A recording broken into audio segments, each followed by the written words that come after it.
একটু অন্য রকম কিন্তু খুব সুস্বাদু একটি রেসিপি হচ্ছে ছানার ডালনা। আজ আমার মা সকলকে ছানার ডালনার রেসিপিটি রান্না করে দেখাবেন। রেসিপির শুরুতেই ভিনেগার বা লেবুর রস ব্যবহার করে দুধ কেটে ছানা বানিয়ে নিতে হবে। এরপর ছানায় পরিমাণ মতো আটা, হলুদ এবং লবণ দিয়ে খুব ভালোভাবে মেখে নিতে হবে।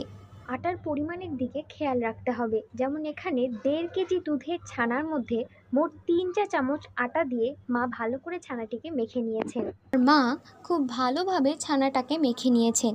এরপরে ছানাটাকে গোল করে খুব ভালোভাবে বড়াগুলোকে বানিয়ে নিতে হবে, বড়াগুলোকে শেপ দিয়ে নিতে হবে।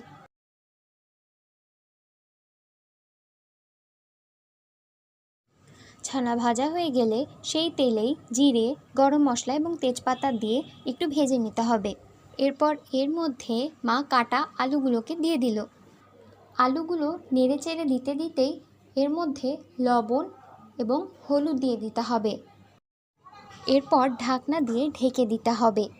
ঢাকনা খুলে মাঝে মধ্যে তরকারিটাকে নেড়ে দিতে হবে। ঢাকনা দিয়ে দিয়ে ভালো করে রান্না হয়ে গেলে এক পর্যায়ে এতে লঙ্কা গুঁড়ো এবং হলুদের গুঁড়ো দিয়ে ভালোভাবে নেড়ে চেড়ে মিশিয়ে নিতে হবে। এরপর ঝোলের জন্য পরিমাণ মতো জল দিয়ে দিতে হবে।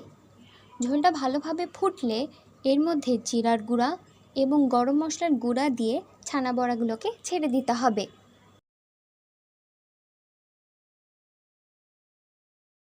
এরপর মা ঝোলে 2টো কাঁচা লঙ্কা দিয়ে দিয়েছে এবং ঝোলের ঘনত্ব ঠিক রাখার জন্য আটা গুলোনো বা আটা মিশানো জল এর মধ্যে দিয়ে দিল।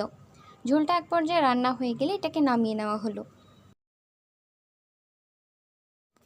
তাহলে খুব সহজেই তৈরি হয়ে গেল ছানার ডালনা, এবং এটা কিন্তু নিরামিষাশীদের জন্য খুব ভালো একটা রেসিপি। আপনারা এভাবেই রান্না করে নিতে পারেন। যদি ভিডিওটি ভালো লেগে থাকে তাহলে অবশ্যই আপনারা আমাদের চ্যানেলটি সাবস্ক্রাইব করবেন, ভিডিওতে লাইক দিবেন, কমেন্ট দিবেন। আজকের মতো আসি, টাটা।